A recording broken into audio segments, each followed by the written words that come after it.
ভারতবর্ষ তথা সমগ্র বিশ্ব জুড়ে সর্বধর্ম সমন্বয়ে এক উজ্জ্বল স্থাপত্যের নিদর্শন হল এই বেলুড় মঠ। মানবজাতির স্বার্থে স্বামী বিবেকানন্দ এমনভাবে নির্মাণ করেছিলেন যা সকল ধর্মাবলম্বীদের কাছে গ্রহণযোগ্য হবে। প্রাকৃতিক সৌন্দর্যে পরিপূর্ণ স্থান মনোমুগ্ধ করে তোলে আমার আপনার মতো দেশ বিদেশ থেকে আগত সকল দর্শনার্থীদের। কলকাতা শহরের কোলাহল থেকে একটু দূরে হুগলি নদীর তীরে অবস্থিত বেলুড় মঠ আজও বজায় রেখেছে এক অনন্য আধ্যাত্মিক আবহ। প্রথমে বলি আপনি কিভাবে আসবেন। শিয়ালদহ থেকে ডানকুনি লোকাল ধরে বালিঘাটে নেমে ওখান থেকে অটো অথবা টোটোতে করে আপনি পৌঁছে যাবেন বেলুড় মঠ মেন গেট। এছাড়াও দক্ষিণেশ্বর নেমে দক্ষিণেশ্বরের মন্দিরে কিছু সময় কাটানোর পরে মা ভবতারিণী ফেরিঘাটে ভ্যাসাল ধরে চলে আসতে পারেন বেলুড় মঠ।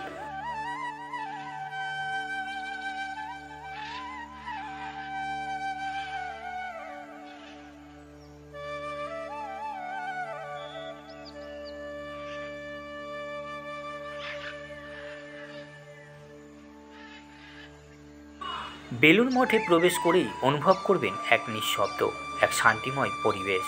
পাখির ডাক, নদীর শব্দ আর মন্দিরের ঘণ্টা, এই ত্রিসঙ্গমে মন যেন এক নতুন ধ্যানের জগতে প্রবেশ করে। স্বামী বিবেকানন্দ প্রতিষ্ঠিত এই মঠ শুধুই একটি ধর্মীয় স্থান নয়, এটি হিন্দু, বৌদ্ধ, খ্রিস্টান এবং ইসলাম ধর্মের ভাবধারার এক অপূর্ব সম্মিলন। বেলুড় মঠে আছে শ্রীরামকৃষ্ণ মন্দির, পুরানো ঠাকুরঘর, স্বামী বিবেকানন্দের বাসকক্ষ, স্বামী ব্রহ্মানন্দ মন্দির, শ্রী মা সারদা দেবী মন্দির, স্বামী বিবেকানন্দের মন্দির, সমাধিপীঠ, পুরানো মঠ, রামকৃষ্ণ মিউজিয়াম ইত্যাদি।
এখানে আপনি 5 টাকার বিনিময়ে দেখে নিতে পারেন শ্রীরামকৃষ্ণ সংগ্রহ মন্দিরটা। শ্রীরামকৃষ্ণ সংগ্রহ মন্দির হলো বেলুড় মঠ প্রাঙ্গণে অবস্থিত একটি জাদুঘর। এই জাদুঘরে রামকৃষ্ণ পরমহংস, মা সারদা দেবী, স্বামী বিবেকানন্দ ও তাদের কয়েকজন শিষ্যের ব্যবহৃত দ্রব্য সামগ্রী রক্ষিত আছে। এগুলির মধ্যে আছে পাশ্চাত্যে বিবেকানন্দের পরিহিত লংকোট, ভগিনী নিবেদিতার টেবিল। জাদুঘরে রামকৃষ্ণ আন্দোলন ও সমকালীন বাংলার ইতিহাসের কালপঞ্জি রক্ষিত হয়েছে। জাদুঘরের মধ্যে শিকাগো আর্ট ইনস্টিটিউশনের একটি মডেলের সামনে স্বামী বিবেকানন্দের একটি বৃহদাকার মূর্তি রয়েছে। এছাড়াও এখানে একটি বড় লাইব্রেরি আছে, যেখানে আপনি পেয়ে যাবেন বিবেকানন্দ ও রামকৃষ্ণ বাণী সম্পর্কিত গ্রন্থ ও উপদেশমূলক পথ প্রদর্শক অনেক বই, এবং আছে আমাদের ধর্মগ্রন্থ। মূল প্রবেশপথের উপরের অংশটি উচ্চ স্তম্ভযুক্ত দক্ষিণ ভারতীয় মন্দিরের আদর্শে নির্মিত। মন্দিরের ভিতরের জানালা ও অলিন্দ উত্তর ভারতের রাজপুত ও মুঘল স্থাপত্যের আদর্শে তৈরি। কেন্দ্রীয় গম্বুজটি ইউরোপীয় রেনেসাঁ স্থাপত্যের নিদর্শন। আবার ভেতরের মেঝেটি কতটা খ্রিস্টান ক্রসের আকারে বিন্যস্ত। এখানে প্রধান মন্দিরে পূজিত হয় শ্রীরামকৃষ্ণ পরমহংসদেব। এখানে বসে একটু সময় কাটান, মনে হবে সুন্দর আধ্যাত্মিক অনুভূতি। এখানে প্রধান মন্দিরে প্রবেশ করার সময় আপনাকে জুতো খুলে প্রবেশ করতে হবে। আর হ্যাঁ, মন্দিরের ভেতরে ফটোগ্রাফির অনুমতি নেই।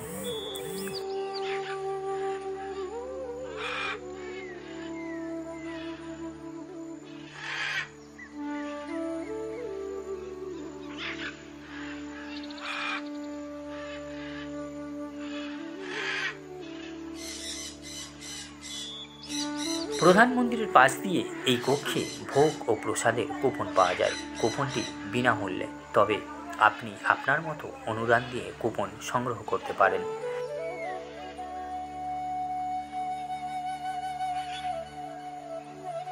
দক্ষিণেশ্বরে যে ঘরটিতে শ্রীরামকৃষ্ণ পরমহংসদেব থাকতেন, সেই ঘরটিও একটি প্রতিরূপ প্রদর্শিত হয়েছে এইখানে।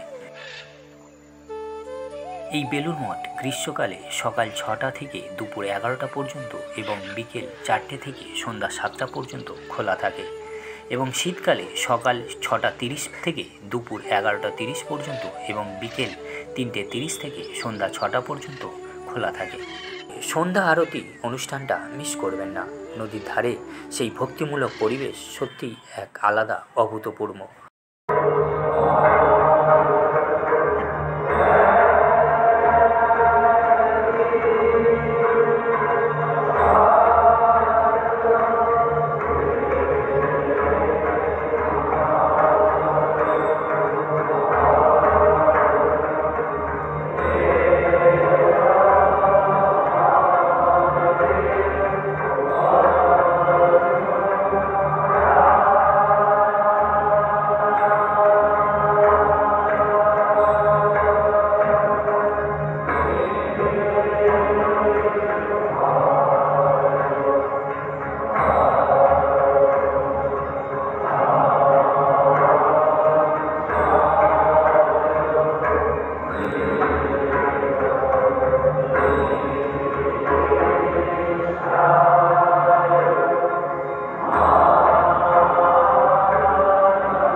1938 সালে স্বামী বিবেকানন্দের আদর্শে গঠিত এই মঠ শুধুমাত্র রামকৃষ্ণ পরমহংসের স্মৃতিকে বয়ে নিয়ে চলেছে তা না, বরং ভারতীয় ধর্ম ও সংস্কৃতির গভীর উপলব্ধির প্রতীক হয়ে উঠেছে। এটি যেন একটি ইউনিভার্সাল টেম্পল। তবে শেষে একটা কথাই বলবো, আজকের ভিডিওর উপসংহার হিসেবে বেলুড় মঠ শুধু একটি স্থাপনা নয়, এটি আত্মার আরাম ও চেতনাবোধের জায়গা। আপনার যদি কখনো মনে হয় জীবনটা একটু থমকে দাঁড়াক, একটু শুদ্ধ হাওয়া লাগুক, তাহলে একবার বেলুড় মঠ ঘুরে আসুন।